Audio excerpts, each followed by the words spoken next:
Hello friends and welcome to the Exams Made Simple, and we are back again with the Hindu complete newspaper analysis for 6th of October 2020. तो after the exam of UPSC let's start with the new vigour. फिर से start करते हैं, दोबारा से शुरू करते हैं. Actually 2020 UPSC paper was not a good paper. It was not a good paper. ये अच्छा पेपर नहीं माना जाता है. क्यों? क्योंकि you are asking questions which have no relevance in the preparation. जो कोई भी व्यक्ति अपने किसी भी नॉर्मल रेफरेंस बुक से या टेक्स्ट बुक में आपको नहीं मिलेगा. ऐसी चीज़ें पूछने से कोई मतलब ही नहीं है. प्रिपरेशन कर रहे हैं किसी एक चीज़ की और पूछा जाए दूसरी चीज़, सो दैट डज नॉट जजेस योर एग्जाम. आपको क्वेश्चन बनाने, जैसे polity questions were very good, आप उसी तरीके से क्वेश्चन आपको बनाने चाहिए थे, ना कि ऐसी चीज़ जो उस ऑप्शनल के, जैसे हिस्ट्री के क्वेश्चन कुछ ऐसे थे जो हिस्ट्री ऑप्शनल के लोगों से भी नहीं बन रहे हैं. So this is not a way of asking question. आपका नाम यूपीएससी हो जाने से केवल ऐसा नहीं होता कि आप कुछ भी पूछेंगे एंड लोग बोलेंगे वाह वाह क्या क्या बनाया, क्या अच्छा पेपर बनाया. This does not happen and really it was not a very good paper. आप लोग अगर, जैसे कुछ लोग ज़रूर बोलेंगे हाँ भाई ये यूपीएससी है, देखो यूपीएससी के सामने किसी की नहीं चलती. ये सब चीज़ अपन उसको ग्लोरीफाई करने के लिए ज़रूर बोलते हैं. बट अगर आप सही मायने में एक बार सोचो कि आप पढ़ रहे हो जो सोर्सेज, उन सोर्सेज की कोई चीज़ नहीं पूछी जा रही है. जो इररेलेवेंट चीज़ें हैं, जो आप कहीं नहीं, आपको इस तरीके से बहुत ज़्यादा इन डेप्थ डिटेल में आप जब तक रिसर्च नहीं करोगे तब तक नहीं समझ में आएगी. तो वहाँ तो फिर गेस वर्क और तुक्काबाज लोगों को ही सिलेक्शन होगा. So this is not a good way of asking this question paper. So I was very disappointed when I saw the paper. It was not a very good paper from my side, है ना. So let's hope कि UPSC comes back in track. And जो UPSC का aura इस ऐसा नहीं है कि यूपीएससी ऐसी चीज़ें ही पूछ, अगर आप भी चाहें तो 100 क्वेश्चन ऐसे बना सकते हैं जिसके बारे में किसी ने नहीं सुना हो, है ना. लेकिन मज़ा तब नहीं आता. मज़ा आता जब जो लोगों ने पढ़ी है उनमें से आप घुमा करके पूछो, तब आपकी वैल्यू बढ़ेगी, है ना. एनालिटिकल आपको पूछना है तो जैसे आपने पॉलिटी में किया वैसा आप कर सकते थे चीज़ों में, बट आपने वैसा नहीं किया. बाकी सब्जेक्ट्स में आपने बहुत ज़्यादा इधर उधर की चीज़ें पूछी विच were not even relevant.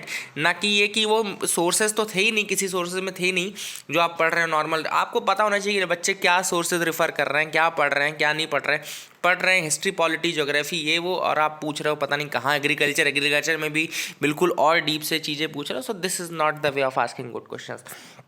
So anyways, let's forget what happened in the past. Let's move ahead again with the new day, and we will be also now continuous, and I hope you people will like it and share it as you were doing it earlier.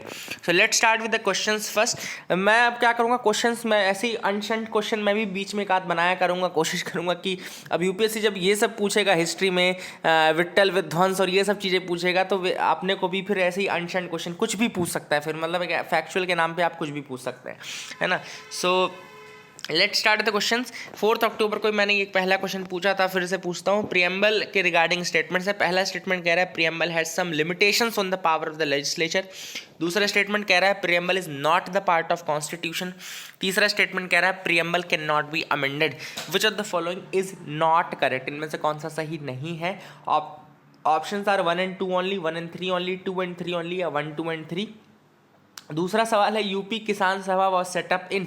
UP Kisan सभा कब setup की गई थी. Options are A 1908, B 1918, सी 1928 या D 1938. मैं ऐसे question, जैसे ये मैंने क्वेश्चन अभी वो बिपिन चंद्रा से उठाया है question, the struggle for independence, Bipin Chandra से उठाया है. वैसे एक तो क्वेश्चन मैंने आपको पहले भी कहा था, शेखर बंदोपाध्याय आप रेफर करिए. अगर आपको याद हो आप में से, मैंने कहा था शेखर बंदोपाध्याय आप रेफर कीजिए. रुकमाबाई का जो सवाल है वो हिंदू रिवाइवलिज्म के टाइम पे रुकमाबाई का केस शेखर बंदोपाध्याय में दिया हुआ है.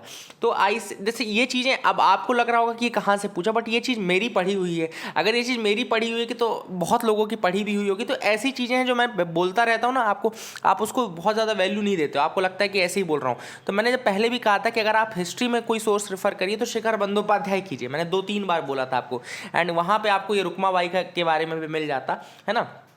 सो ऐसा नहीं है कि कोई चीज़ वो बहुत ज़्यादा इधर से भी पूछ रहा है. कुछ चीज़ें रहती हैं, सोर्सेज पे भी डिपेंड करता है ना. तीसरा सवाल है Eka movement took place in which of the following regions. इनमें से कौन से रीजन में एका मूवमेंट हुआ था. Options are A UP, B Malabar, C Maharashtra या डी पंजाब. तो इनमें से कौन से रीजन में एका मूवमेंट हुआ था. Now these were the 3 questions. Let me tell you the answer for these. First question का आंसर है तीनों ही स्टेटमेंट गलत है. क्यों? क्योंकि preamble is neither a source of power nor a limitation. दूसरा क्यों गलत है? क्योंकि it is a part of constitution, इसलिए ये भी गलत है. प्रियम्बल अमेंड किया जा सकता है, इसलिए ये भी गलत है. तो तीनों ही गलत है, 1, 2 and 3. यूपी किसान सभा बनी थी 1918 में, 1918 में ये बनाई गई थी, याद रखिएगा 1918 में यूपी किसान सभा बनी थी। तो अगर आपको इनसे कन्फ्यूज़न रहा हो तो मैं बता दूँ 1918 में यूपी किसान सभा बनी थी, इंपॉर्टेंट है। एका मूवमेंट कौन से रीजन में हुआ था? तो एका मूवमेंट हुआ था जो आपका यूपी में अवध वाला रीजन था वहाँ पर हुआ था। ओके, तो यूपी में ही आप मानेंगे, अवध रीजन यूपी में ही, तो A will be the answer for that. अब यूपी किसान सभा के बारे में थोड़ा बता दूं। यूपी किसान सभा फरवरी 1918 में बनी थी with the efforts of Gauri Shankar Mishra and Indra Narayan Dwivedi. तो गौरी शंकर मिश्रा और इंद्र नारायण द्विवेदी, इन दो नाम भी याद रखिएगा। जैसे मैं इसीलिए मैंने बोला कि ऐसी चीज़ें पूछूंगी कि आप ऐसे क्वेश्चन पूछ रहे हैं वो लोग, इन्हीं लोगों के बारे में पूछना है जिनके बारे में कोई नहीं जानता। तो इंद्र नारायण द्विवेदी, गौरी शंकर मिश्रा, इन्होंने एस्टैब्लिश किया था एंड इसमें मदन मोहन मालवीय जी का भी सपोर्ट मिला था। तो यूपी किसान सभा 1918 में बनी थी, ठीक है ना। Let's move to the next news item. GST council split on borrowing options. तो बोरोइंग ऑप्शंस को लेकर के कहाँ से कितना बोरो करना चाहिए, इसमें लेकर के मार्केट से करना चाहिए कि कहाँ से, इसमें जीएसटी काउंसिल थोड़ा स्प्लिट हो गई है। जीएसटी काउंसिल के बारे में बोलूँ तो जीएसटी काउंसिल है goods and services tax council. GST goods and services tax and council is for council. ये कॉन्स्टिट्यूशनल बॉडी है। आर्टिकल 279A याद रखेगा, आर्टिकल 279A जो है वो है। एंड ये काम क्या करती है? It is making recommendations to the union and state government on issues related to GST. तो जीएसटी रिलेटेड इशूज में स्टेट और यूनियन गवर्नमेंट को ये एडवाइस देने का, रिकमेंडेशन देने का काम करती है। ये इसको चेयर कौन करता है? इसको चेयर करता है यूनियन फिनेंस मिनिस्टर एंड दूसरे जो मेंबर्स होते हैं वो इसको चेयर करते हैं। तो यूनियन फिनेंस मिनिस्टर इसको चेयर करता है, याद रखिएगा। And minister of revenue and finance in minister of revenue and और finance and minister in charge of finance of taxation of all the states, ये इसके मेंबर्स होते हैं, ठीक है ना। तो सारे स्टेट्स के वो भी इसके मेंबर रहते हैं, इसलिए कोऑपरेटिव बॉडी है। आर्टिकल 279A(1) जो है वो बोलता है कि जीएसटी काउंसिल को कॉन्स्टिट्यूट करना है with in 60 days of the commencement of the article 279A। मतलब जब ये एक्ट होगा उसके 60 दिनों के अंदर प्रेसिडेंट कॉन्स्टिट्यूट करेगा जीएसटी काउंसिल, तो उसके बाद ये बनाई गई थी। और आर्टिकल 279A(4) जो है वो बोलता है कि this council will make recommendations to the union and state on important issues related to GST. तो ये आर्टिकल्स याद रखिएगा। 279A जीएसटी काउंसिल का है। 279A(1) जो है उसने कहा था कि 60 दिनों के प्रेसिडेंट कॉन्स्टिट्यूट करेगा।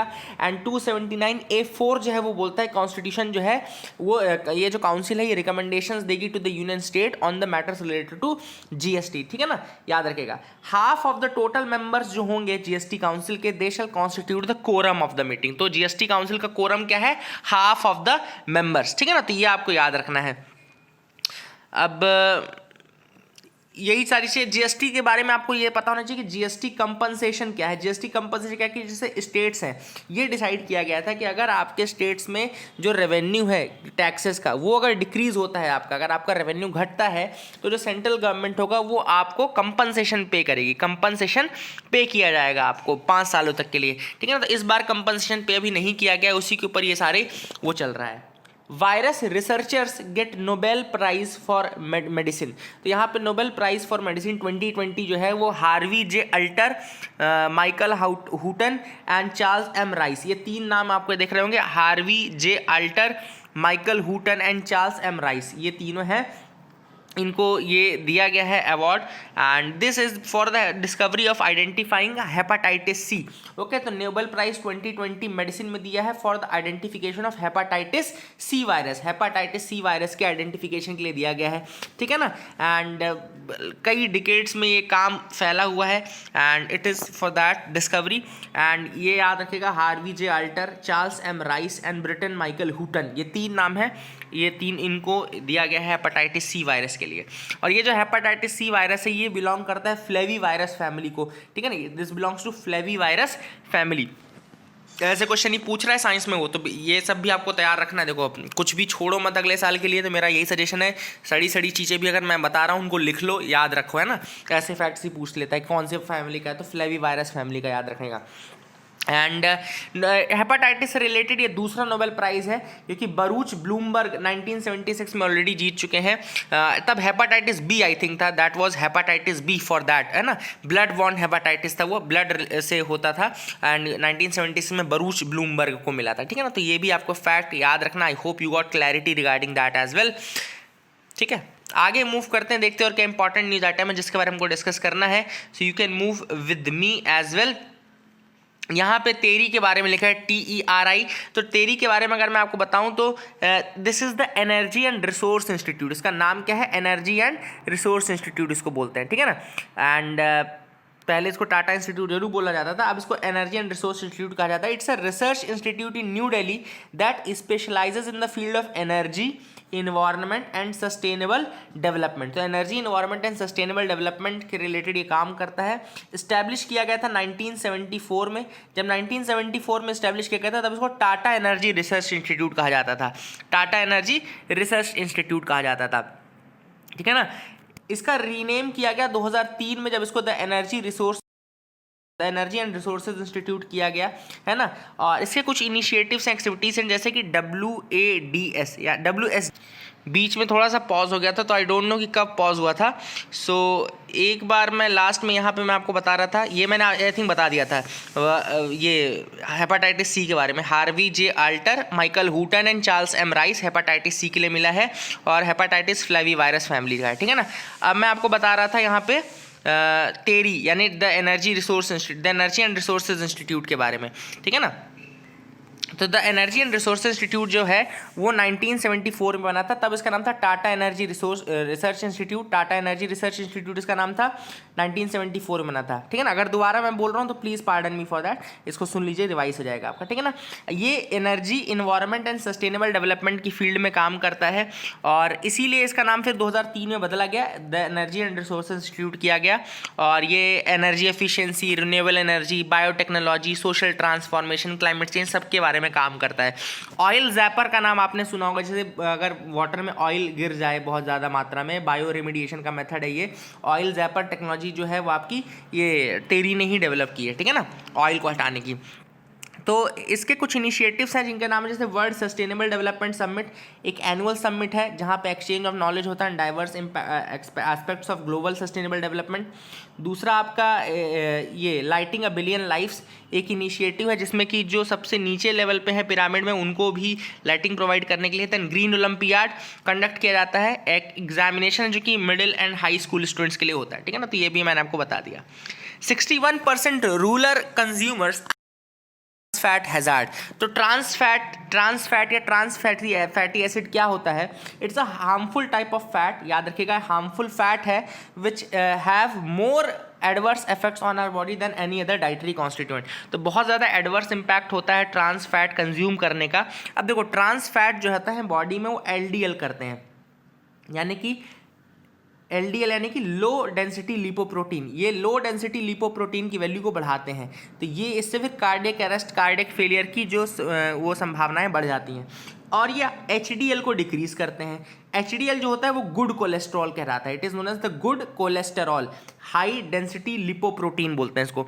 तो HDL की मात्रा को घटाता है और LDL की मात्रा को बढ़ाता है। LDL क्या होता है? ये बैड कोलेस्ट्रॉल होता है, बैड कोलेस्टेरॉल होता है। HDL क्या होता है?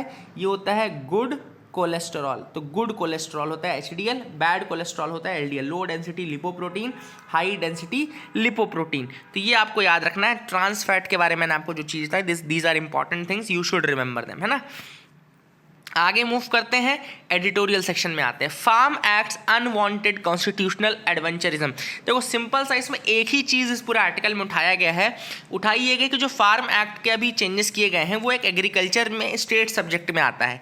ओके, इसके लिए ऑथर ने कहा है कि लिस्ट जो एंट्री 14 है स्टेट लिस्ट की, और इसके अलावा एंट्री 26 है लिस्ट 2 की ही, trade and commerce within the state. Entry 27 है production of supply of distribution of goods, ये भी। एंड ये जो 28 एंट्री है मार्केट एंड फेयर, याद रखिएगा 26, 27, 28 और एंट्री 14, ये सारी स्टेट लिस्ट में ये रिफर करते हैं कि ये जो एग्रीकल्चर रिलेटेड था, ये एग्रीकल्चर का जो ट्रेड है विद इन द स्टेट, ये स्टेट लिस्ट का सब्जेक्ट है, इसमें सेंटर को लॉ पास नहीं करना चाहिए था। इसमें एक और एंट्री है एंट्री 33 जो कि कॉन्करेंट लिस्ट में आती है, entry 33 in the concurrent list. Entry 33 जो है कॉन्करेंट लिस्ट में, वो trade and commerce in and the production supply and distribution of. अब इसमें क्या क्या आता है? ए में आता है the products of any industry where the control of such industry is by the union declared by the parliament by law, ये सब। बी में foodstuff including edible oil, seeds and oils, यहाँ पे देखो लिखा है foodstuff including edible oil, ये entry 33 है ऑफ द कॉन्करेंट लिस्ट, है ना। कॉन्करेंट लिस्ट में कौन रूल बनाता है, दोनों बना सकते हैं, स्टेट और यूनियन, पर अगर दोनों बनाएंगे तो यूनियन का माना जाएगा, स्टेट का नहीं माना जाएगा। अब ऑथर का ये कहना है कि ये 1954 में इस एंट्री को कॉन्करेंट लिस्ट में डाला गया था। 1954 में जब थर्ड कॉन्स्टिट्यूशनल अमेंडमेंट एक्ट आया तब इसको एंट्री किया गया, लेकिन तब भी बहुत ज़्यादा डिबेट हुआ था और तब भी इसको इंक्लूड करने के लिए काफ़ी लोगों ने मना किया था। अशोक मेहता ने ये तक कह दिया था कि अगर आप इसको डालते हो कॉन्करेंट लिस्ट में तो जो स्टेट्स का कंट्रोल है वो कोई मतलब नहीं रह जाएगा, फिर उन बाकी एंट्रीज का जो स्टेट लिस्ट में उनका कोई रेलिवेंस नहीं रह जाएगा। क्यों? क्योंकि फिर तो यूनियन का ही पास होगा। अगर आप इस तरह से एंट्री डाल देते हो कोई भी चीज़ की कॉन्करेंट लिस्ट में तो उसमें तो फिर यूनियन भी लॉ बना सकता है। जब यूनियन लॉ बनाएगा और स्टेट लॉ बनाएगा सेम चीज़ के ऊपर तो यूनियन का ही माना जाता है, ऐसा तो पावर ही दिया गया है। तो सिंपल सी बात है, उसी चीज़ को ऑथर ने कहा है कि it was unwise on the part of the centre, it was not wise on the part of the central government to use entry 33 in the list 3 to push for the farm bills. ये नए जो farm bills आए हैं ये इसी entry 33 जो concurrent list में उसका यूज करके लाए गए हैं, and that is the reason why this is not a very good, is the reason why it is not a good option, and ये एडवेंचरिज्म नहीं होना चाहिए। दूसरा उन्होंने ये भी कहा agriculture is exclusively A state subject, agriculture जो था वो स्टेट सब्जेक्ट था, इसलिए स्टेट्स को रूल बनाने देना चाहिए था, स्टेट्स को ही बनाने की परमिशन देनी चाहिए थी और किसी को ये परमिशन नहीं होनी चाहिए। मतलब इस तरीके से तो आप वही कर रहे हो ना कि एक तरफ से आप बोल रहे हो कि हम आपको स्टेट्स को ऑटोनॉमी दे रहे हैं, उनके सब्जेक्ट्स के साथ छेड़खानी नहीं करेगी, और फिर बैकडोर से कॉन्करेंट लिस्ट का यूज़ करके आप उसके ऊपर रूल बनाते हो।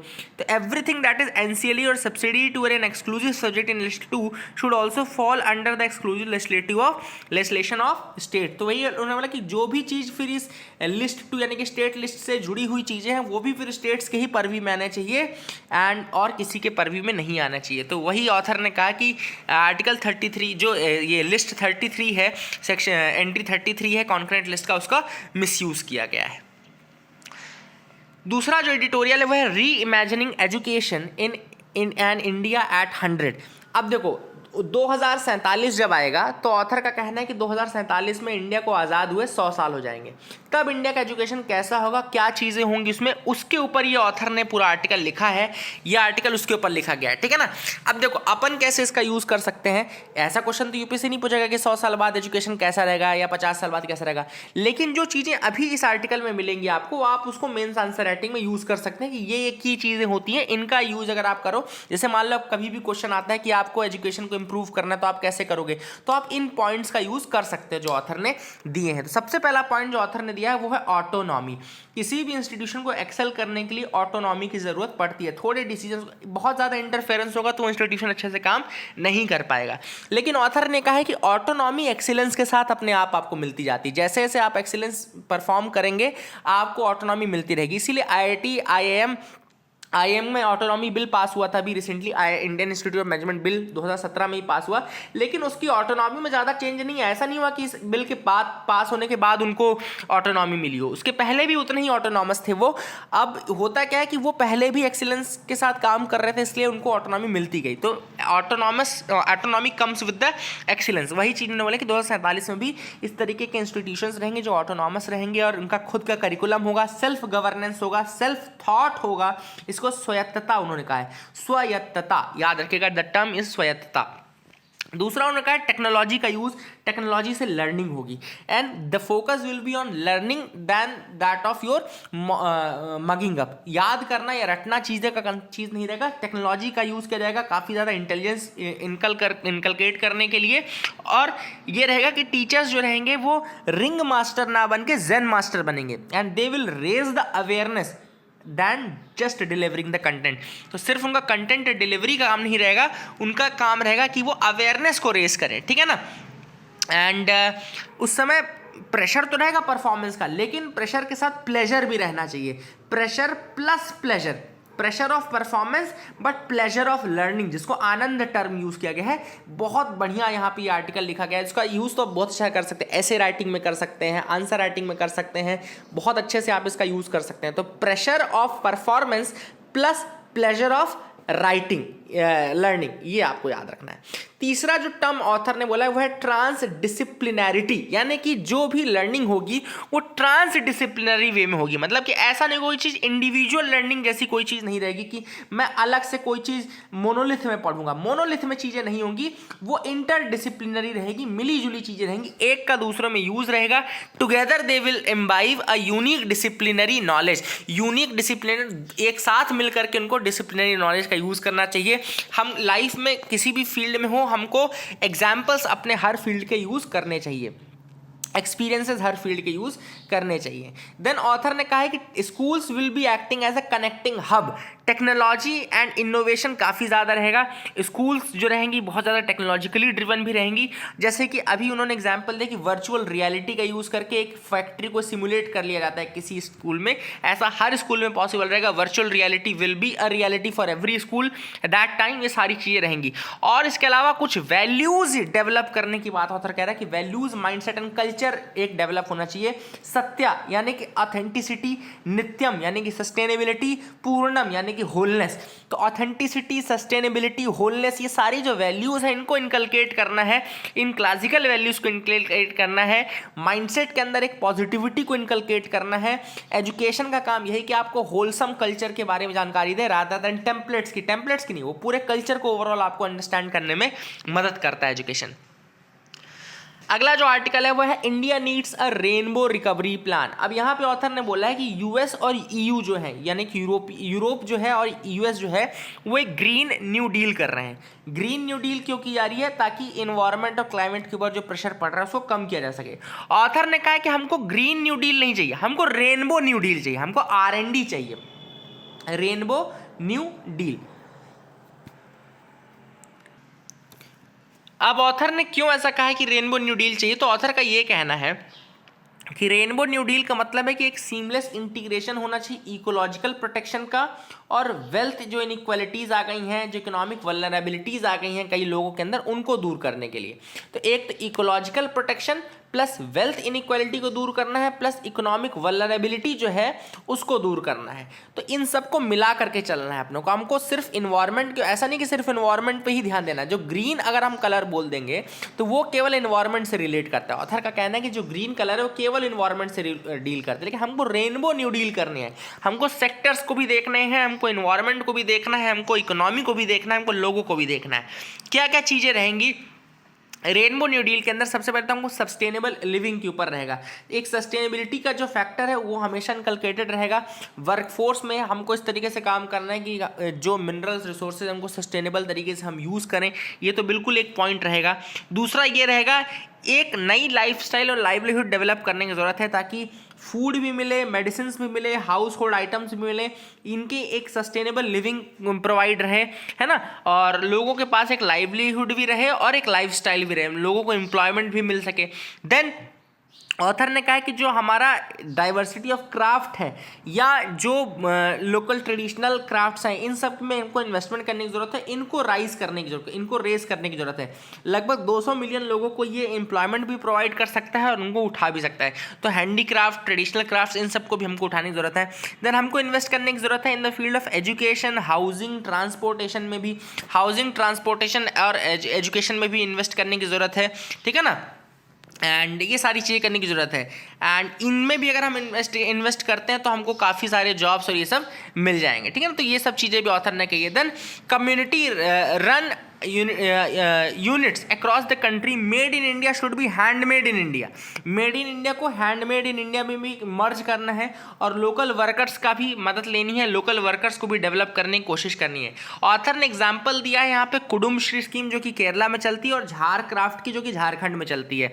कुडुम्श्री स्कीम केरला में चलती है और झारक्राफ्ट आपकी झारखंड में चलती है। तो ऑथर ने कहा कि अगर स्टेट गवर्नमेंट जो है यानी कि गवर्नमेंट ऑफ द डे अगर थोड़ी सी मदद करता रहता है इन लोगों की, कर दे अगर लोगों की, तो काफ़ी ज़्यादा अच्छा डेवलपमेंट हो सकता है, जैसे कि कुडुम्श्री और झारक्राफ्ट ने शोकेस किया है। तो this was the thing which was given in the article. I hope you got clarity regarding that. Explain action on the Kamat panel report. अब कामत पैनल रिपोर्ट पे क्या एक्शन लिया गया इसको बताना है। कामत पैनल रिपोर्ट रिलेटेड किससे, याद रखिएगा, Kamath panel report has made suggestions for a loan resolution और restructuring scheme for 26 pandemic distressed sector. याद रखिएगा, लोन रेजोल्यूशन या फिर जो लोन रीस्ट्रक्चरिंग है for the 26 pandemic distressed sectors, इसके रिगार्डिंग जो सजेशंस थे वो कामत पैनल द्वारा दिए गए थे, ठीक है ना, याद रखिएगा।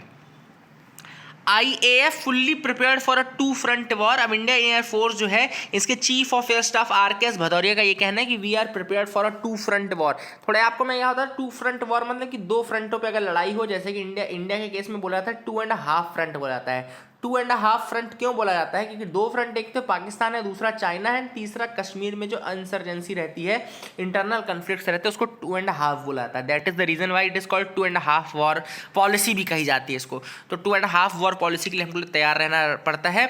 और इनका कहना है RKS भदौरिया का, we are fully prepared for a two front war. जो भी होगा, अगर चाइना या पाकिस्तान एक साथ भी अटैक करते तो भी हम इसके लिए वो रहेंगे, तैयार रहेंगे। अगला है DRDO successfully tests ASW missile system. तो DRDO यानी कि defence research and development organisation, इसने सक्सेसफुली टेस्ट फायर किया था the missile assisted release of a light weight anti submarine torpedo system. Anti submarine torpedo system for anti submarine warfare, ASW को इसको test किया गया है। एंटी सबमरीन टॉर्पीडो सिस्टम को test किया गया है for the anti submarine warfare. याद रखिएगा, एंटी सबमरीन वॉरफेयर के लिए एंटी सबमरीन टॉर्पीडो सिस्टम इसको किया गया है। इसको स्मार्ट कहा जाता है, स्मार्ट बोला जाता है, यानी कि missile assisted release of torpedo, missile assisted release of torpedo. याद रखिएगा, missile assisted release of torpedo, smart. तो ये स्मार्ट जो है, it's a game changer technology which is related to anti submarine warfare. Anti submarine warfare से रिलेटेड है smart, यानी कि missile assisted release of torpedo, torpedo का यूज़ किया जाएगा। And smart gives capability for anti submarine warfare operations beyond the torpedo range. Torpedo range के beyond भी उसमें हमको सक्सेस मिल सकती है। So that is the thing which was there in this article. ASW anti submarine warfare, DRDO smart यानी कि missile assisted release of the torpedo, ये भी आपको याद रखना है। फिर यहाँ पे FATF का लिया था, FATF all set to decide on Pakistan grey list status. FATF कब बना था? 1989 में बना था। किसके इनिशिएटिव बना था? G7 के इनिशिएटिव बना था। याद रखिएगा, G7 के इनिशिएटिव में जब ये इनिशियली बना था तब इसको मनी लॉन्ड्रिंग रोकने के लिए बनाया गया था। 2001 में इसके अंतर्गत एक और काम ऐड कर दिया गया, वो था टेरर फाइनेंसिंग को रोकने का। तो याद रखिएगा, पहले जब ये बना था तो केवल मनी लॉन्ड्रिंग को रोकने के लिए बनाया गया था, लेकिन 2001 में इसमें टेरर फाइनेंसिंग को रोकने का काम भी जोड़ दिया गया। तो that is another thing which you should remember. Shouldn't let AI become weapon of non state actors. अब यहाँ पे प्राइम मिनिस्टर का ये कहना है कि जो आर्टिफिशियल इंटेलिजेंस है उसको हमको नॉन स्टेट एक्टर्स के हाथ में नहीं यूज़ होने देना है। मतलब कि ऐसा नहीं होना चाहिए कि जो टेररिस्ट है वो इसका यूज़ करके हमको परेशान करने लगे, ठीक है ना। अब ऑथर ने यहाँ पे रेज 2020 का नाम आया था, raise 2020। What is this race 2020? तो याद रखिएगा, race 2020 is a mega virtual summit on artificial intelligence. याद रखिएगा, रेस 2020 क्या है? Mega virtual summit on artificial intelligence, centre द्वारा ऑर्गेनाइज किया जाता है। मेगा वर्चुअल समिट है ऑन द आर्टिफिशियल इंटेलिजेंस, तो इसको भी आप याद रख सकते हैं, ठीक है। अब अगली जो न्यूज़ है वो देखो, Google defers play store billing move to 2022। तो मार्च 2022 में शिफ्ट कर दिया है गूगल प्ले स्टोर ने।